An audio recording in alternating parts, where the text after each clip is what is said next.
speaking to angels. He's at a very, very high level already, but he's asking for a sign to increase his faith even more, to gain more certainty in God.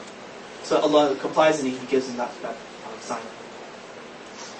One last example is Ibrahim alayhi salam. Ibrahim also, he wants increased certainty. In Surah Al-Baqarah, chapter 2, verse 260, it says, وَإِذْ قَالَ إِبْرَاهِيمُ رَبِّ أَرِنِي كَيْفَ تُحْيِي الْمَوْتَى. Remember the time when Ibrahim asked Allah, Allah, please show me how you bring the dead back to life. Okay? Allah asks him, أَوَلَمْ تُؤْمِنْ? Don't you believe? Right? Is this a question of faith? You're doubting in your faith? He says, no, بَلَى وَلَكِنْ لِيَطْمَئِنَّ قَلْبِي. Right? I want to increase my faith, I want to increase my certainty, put my heart at rest. Right?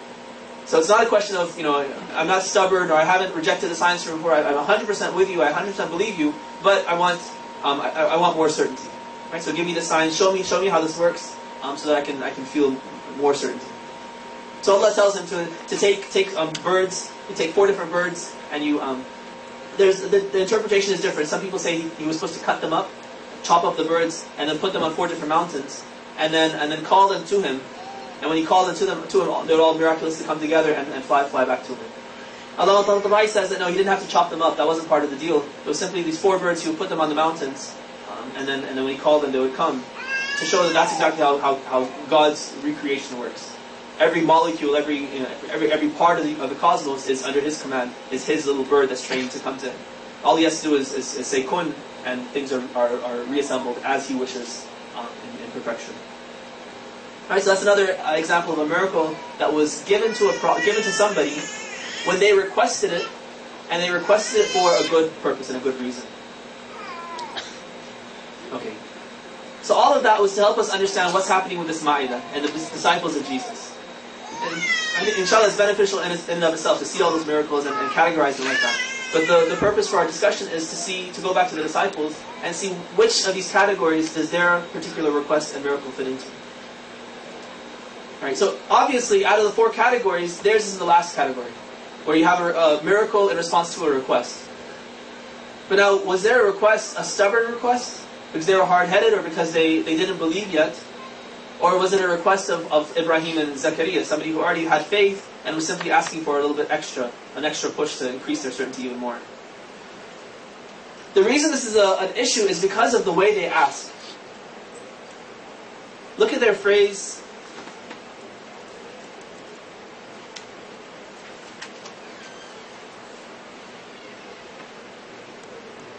Look at their phrase here in this first verse, in 5:112. Remember when the disciples said, "O Jesus, son of Mary, can your Lord send down to us a tray laden with food from heaven?" Right? Can your Lord do something? That doesn't sound like a very polite way to talk about Allah. Can you imagine, if we're talking, can Allah do this? Is He able to? Does He have the power to do this? Is He able to do such and such? Right? That sort of a question seems to show some sort of a weakness in their faith, that maybe they don't really understand who God is. They don't understand that He's omnipotent. He can do anything He wills. Of course He can do that. Okay? So because of this, the question arises, who at this point, where are the disciples in their development? Is this at the end of their development? They've already gone through all these different things, and now they're at a very high level of faith, and then they ask a question like this: can your Lord do such and such? Right? That doesn't show. It doesn't prove that. It doesn't indicate that they had a very high level of faith. It shows that they're still very, very low in their level of faith and their knowledge of Allah. And they don't ask the right question. They should have said, would He do this for us? Would you please ask Him to do this for us? Right? That would show better etiquette and a better understanding of who God is. It's because of this that we see that Jesus immediately He warns them. He warned them, fear God if you are truly believers. Right? He's trying to decipher, what kind of question is this? Are you my disciples? Are you solid in your faith? Or are you doubting now? If you're believers, then don't ask questions like this. Don't say can, it's would. Right? Ask the question the right way. Right? So He says, fear God if you are truly believers. And the next, immediately, as soon as Jesus gives them the warning, they clarify. They say, no, that's not what we meant. They said, we want to eat from it. This is our real reason. We don't doubt in Allah. We want this food to come down so we can eat from it. That's one purpose. We want our hearts to find peace. The same way Ibrahim said that لِيَطْمَئِنَّ قَلْبِي, I want my heart to feel kind of at ease, and I want my certainty to increase. They say the same thing. We want our hearts to find peace. Number 3, we want to know that you've told us the truth. Right, this is a miracle. We want to confirm one more time that all that you're telling us is true. And then fourthly, we want to be amongst those who testify. And on the Day of Judgment can be called forth to say, did Jesus fulfill his message? And we'll be there to testify, yes, he did. And we have the miracle to attain certainty that he was indeed telling the truth.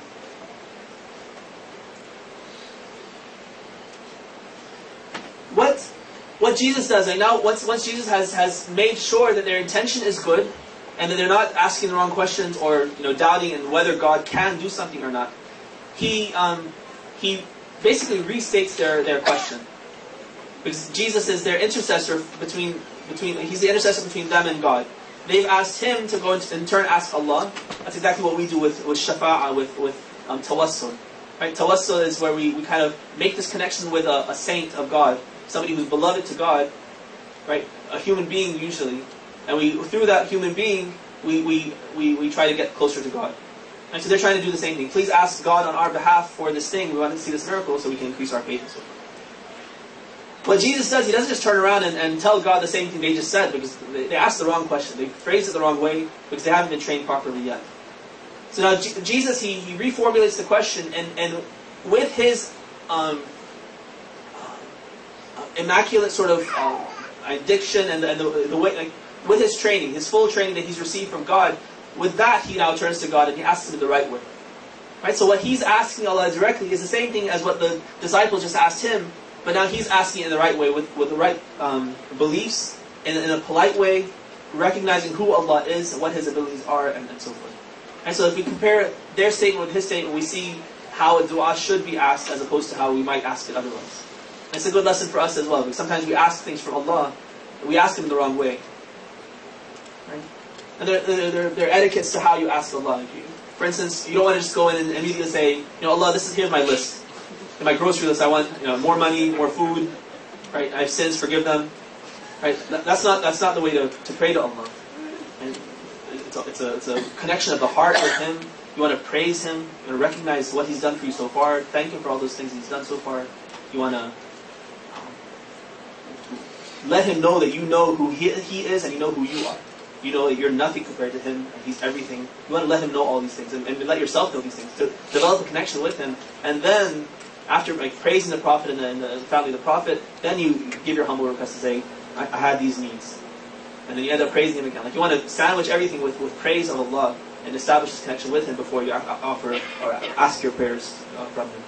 Right, so that's what Jesus is teaching them as well, that this is the way you should be praying.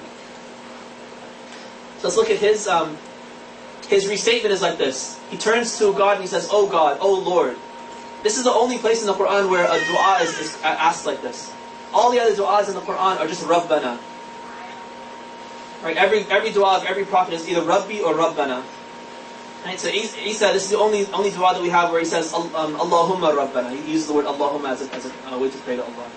This is something that commentaries and commentators have noticed. Send down to us a tray laden with food from heaven.